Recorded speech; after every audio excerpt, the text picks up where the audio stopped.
ఎన్నెన్ని వాక్యాలు వింటున్నామండి, విసుగు రావట్లేదా మనకి? నా జీవితంలో మార్పు లేదు, నా జీవితంలో మార్పు లేదు, అదే బ్రతుకు, అదే జీవితం, అదే అడిక్షన్స్, అదే వ్యసనాలు.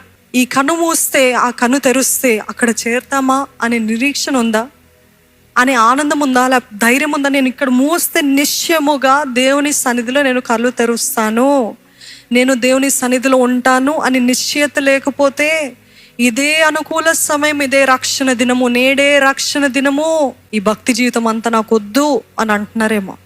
What ever you're letting go of God for something else. ఏ విషయంలో దేవుని వదిలిపెడుతూ నాకు అదే కావాలని అంటున్నారండి. ఇశ్రాయేలీల వలె కొద్ది శోధన రాగానే మరలా వెనకాలకి వెళ్ళిపోతున్నా, మరలా నాకు అదే బెటర్ అంటున్నారు. చీకటి మీ కిటికీలు ఎక్కుతుంది, జాగ్రత్తగా ఉండండి, ప్రార్థన చేయండి, రోధించే స్త్రీలని పిలిపించండి అని యెషయా గ్రంథంలో రాయబడి ఉందండి.